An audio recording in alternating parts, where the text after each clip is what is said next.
What is the most attractive part in the woman's body? Why are we discussing this? Because that is exactly what Adi Shankaracharya talks about in Bhaja Govindam 3rd stanza. Nari sthanabhara nabhi desham. So he says Nari, woman's, sthanabhara. Bhara is complete or rounded, okay, complete or full breasts. Sthana is breasts. Nabhi desham. Desham means area. Nabhi is navel area. So Adi Shankaracharya is straight away pointing out to a woman's body's most attractive parts. The breasts, the full breasts, and the beautiful navel or the navel region. So he says, Nari sthanabhara nabhi desham drishtva maga mohavesham. Drishtva means the minute you see this, aga mohamesham. Agami means it will come. What will come? Moha and avesha. Moha means attachment or desire, and avesha means excitement. So he's straight away saying that the minute you see a woman's breasts or the minute you see a woman's navel region, you get all too excited and you are attached, you have a desire for that.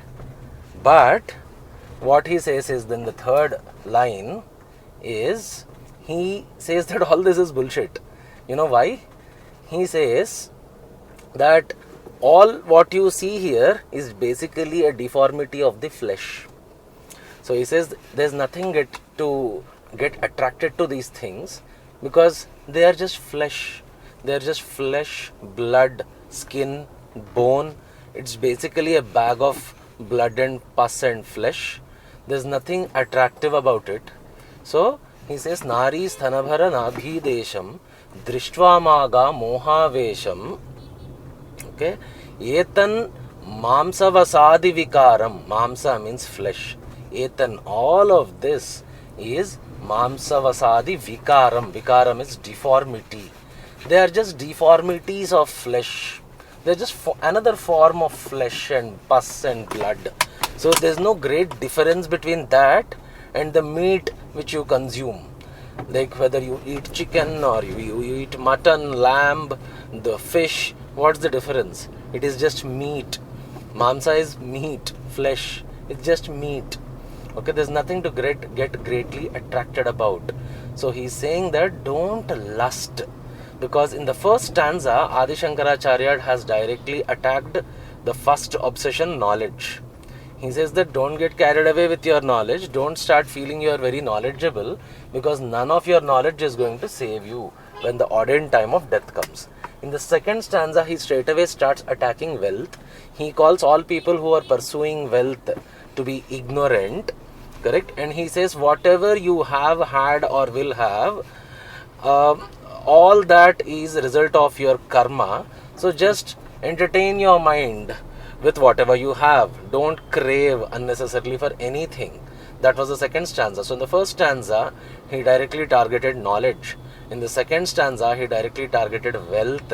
In the third stanza, he is directly targeting lust or this desire for sex.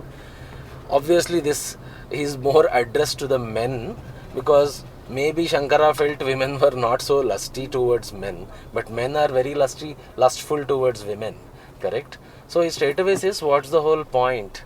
What's the whole point? Because he's criticizing the layperson, the common man. He's thinking, what is your life? First, it was all about your knowledge, so that you can feel very happy about your knowledge and be very egoistic that you have a lot of knowledge. Second, you want to have this huge ego that you are very wealthy. Third, you are again building upon your ego by this lust, correct? Because you want to enjoy something, correct? You want to enjoy this sex. So he straight away targets common people and he's saying, what are you? This is what you are. The minute you see a woman's navel or breasts, all you get is excited, attached, lustful, desirous of it.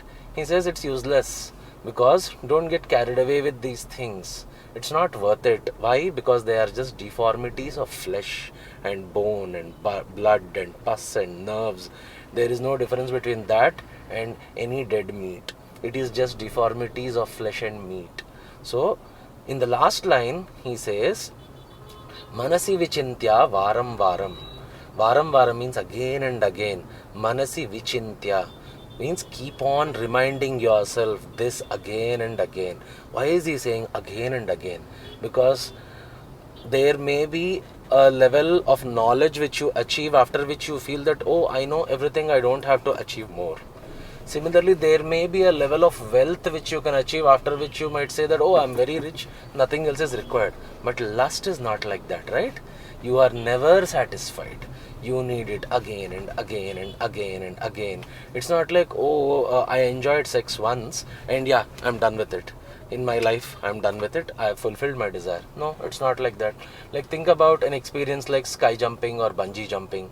People go for sky jumping once in their life as an adventure. Once they do it, they post pictures on Instagram, Facebook, yeah, happy adventure, hashtag travel life, this, that and all, hashtag wanderlust nowadays. Great. But are you going to do this every month?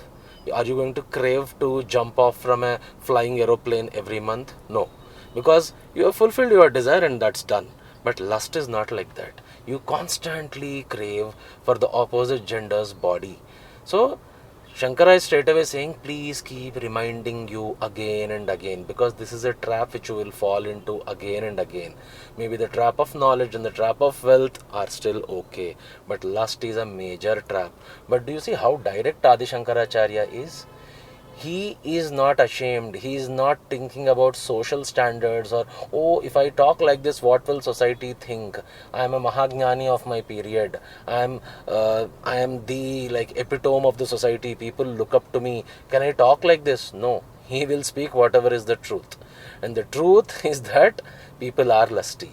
And wealth and knowledge can still be satiated. How would you satiate your lust? Correct?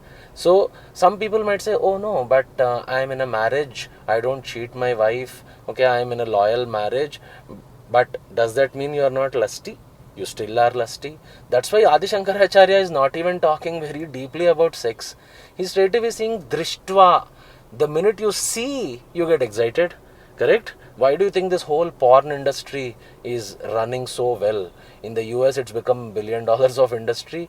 In India also, it's slowly becoming a rage. Of course, in India, since these businesses are illegal, these businesses are operated from the US. But there's a lot of consumer base in India. Why is that? Because the lust is unsatiable.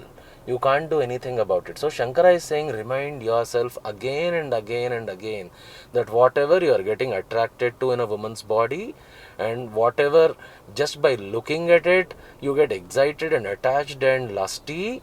Okay, just remember again and again in your mind that all these what you see are just deformities of the flesh.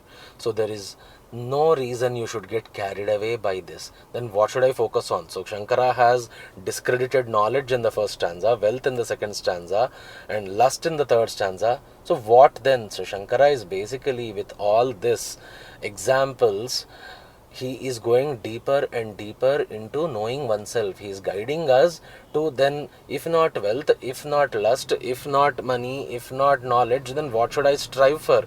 Eventually, by the end of 33 stanzas, we will get to know that Shankara will come to the ultimate truth. In the sense, then, if not all this, then what is life for? Shankara very clearly answers this in Bhaja Govindam. So, keep hooked on to our series on Bhaja Govindam. This is the third video. We have already made 2 videos on the first and the second stanzas. This is the third video. And you have already seen how the content is hitting you deeper and deeper with every stanza. Right? Shankara is very, very unapologetic. He never bothered about how his time's society would judge him. Okay? He was born as a Brahmin, but he never considered himself that. Correct? He just considered himself the Atma or the Brahma. Correct? The all-pervading soul, the all-pervading spirit, the omnipotent, omnipresent, because he was realized. He never considered himself that body from that birth or that mind of that life. So, eventually in 33 stanzas, very, very unapologetically, Shankara addresses everything which runs in a man's mind. Man doesn't mean just a man, woman, human being's mind. And slowly but surely, by the end of 33 stanzas, he will guide us to the exact purpose of life then, if not all this. So hang on, and until the next video, see you guys. Bye bye.